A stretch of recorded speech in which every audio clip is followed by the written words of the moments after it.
Bagaimana mensikapi orang tidak suka sama antum? Dan pasti ada yang tidak suka. Setiap manusia ada yang suka, ada yang enggak suka. Jangan kita Tuhan aja demikian. Ada yang disuka, ada yang memuji Tuhan, ada yang mencela Tuhan. Orang Yahudi mencela Tuhan. Allah tidak selamat dari celaan orang-orang Yahudi.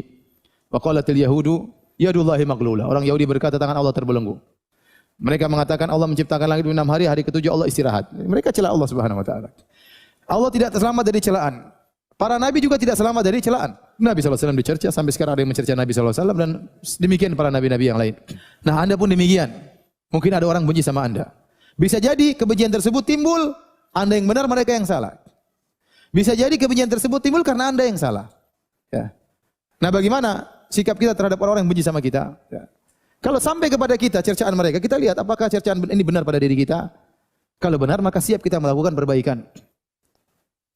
Meskipun cara penyampaiannya kasar, meskipun cara penyampaian penuh dengan penghinaan, tapi kita tahu kita manusia yang penuh dengan kekurangan. Ambil faedah dari cercaan mereka, dari celaan mereka dengan perbaiki diri kita. Jangan kita angkuh, jangan kita kemudian arogan. Seakan-akan tidak punya salah. Siapapun Anda pasti punya salah. Tapi kalau kita tahu ada orang yang benar benci kita yang benar, dia yang benci, selalu cari kesalahan, nuduh yang tidak. Bagaimana supaya kita bahagia? Tadi kita bilang Allah saja tidak selamat, apalagi saya. Sudahlah. Itu sudah sunatullah berjalan. Itu sudah suatu problematika yang tidak ada solusinya. Anda ingin dipuji oleh seluruh manusia di atas muka bumi ini? Mustahil. Ridwan nas ghayatun la tudrak. Keridhaan manusia adalah tujuan yang tidak mungkin tercapai. Ya. Ini namanya kehidupan. Ada yang mencela, ada yang memuji. Orang yang mencela Anda, ya sudah. Sudahlah, itu biasa. Anda pasti dicela, cepat atau lambat pasti ada yang mencela, pasti ada yang memusuhi, pasti ada yang tidak suka. Siapapun Anda. Kalau tidak bisa diperbaiki, sudah biarin, begitulah kehidupan. Ini problematika yang tidak ada solusinya. Suatu problematika yang tidak ada solusinya, itu bukan problem. Itu namanya lika-liku kehidupan. Saya ulangi, suatu problematika yang tidak ada solusinya, itu bukan problem. Itu namanya apa? Lika-liku kehidupan. Orang mengeluh, Ustaz, saya kok rambut saya semakin hari yang putih semakin banyak. Itu bukan problem. Itu memang kehidupan seperti itu. Ya. Enggak mungkin ente mau hidup terus. Engkau akan tua, lama-lama mati. Ya sudah, manusia juga seperti itu. Sama seorang datang ke Jakarta kemudian ngeluh, Jakarta macet. Ya sudah, tidak ada solusinya. Ente hidup di Jakarta, nikmati kemacetan tersebut. Ente enggak ingin macet, sana tinggal di Papua. Enggak macet. Ada ibu telepon saya.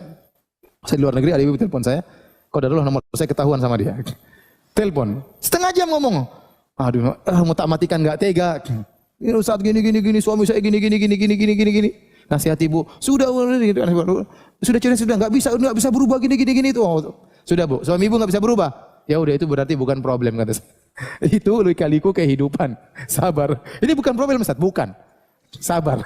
Itu lika-liku kehidupan. Oh ya Ustaz. Katanya enggak bisa berubah. Sudah, kalau enggak bisa berubah mau diapain? Kalau bisa berubah itu namanya problem yang ada solusinya. Kalau enggak bisa ya sudah. Ente ingin semua orang cinta sama ente, mustahil. Mustahil. Pasti ada yang enggak suka sama Anda. Nah, bagaimana kita bisa bahagia menghadapi orang yang tidak suka dengan kita? Dalam tanda kutip musuh-musuh kita. Pertama, ente ingat bahwasanya inilah kehidupan.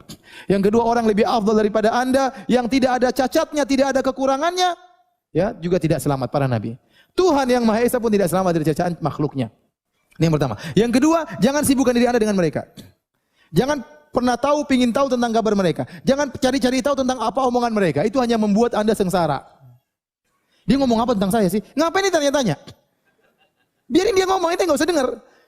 Makanya Syekh Sa'di mengatakan, kalau ada yang mencela Anda, sesungguhnya kemudaratan itu muncul tatkala Anda ingin tahu tentang dia. Kalau Anda cuekkan, Anda bahagia aja. Udah, dia ngomong apa yang penting Anda sama istri, sama anak-anak selesai. Jalan-jalan, biarin ngomong apa. Ada yang lapor, Ustaz si fulan, saya enggak mau dengar. Ente dengar sendiri aja. Yang pusing ente, Anda enggak mau pusing. Ente dengar sendiri, saya enggak mau dengar. Berapa kali orang tegur saya bilang saya tidak mau dengar. Ada yang kirim Ustaz, ada yang ceramah, saya enggak mau dengar. Langsung saya delete, saya bilang, saya tidak mau dengar. Jangan kirim lagi seperti itu. Ada ibu lagi datang, Ustaz ada yang nuduh, saya tidak mau dengar. Ibu saya enggak suka seperti ini. Jangan ulangi lagi, saya tegas.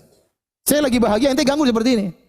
Bayangkan saya lagi sama istri lagi ketawa-ketawa, atau ada SMS, ada WA, Ustaz ini ada ceramah orang cela-cela antum. Gimana saya?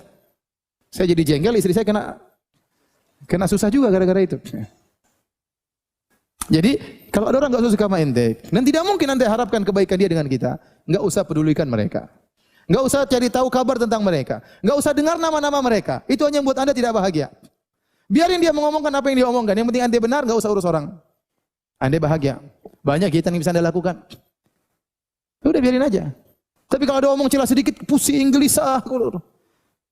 Ya terus bagaimana? Ya. Enggak usah. Sejauh mana Anda mengurusi mereka, sejauh itu pula Anda mendapatkan kemudaratan. Sejauh itu pula kebahagiaan Anda dicabut. Jadi ada orang enggak suka, sudah, enggak usah sibuk dengan mereka.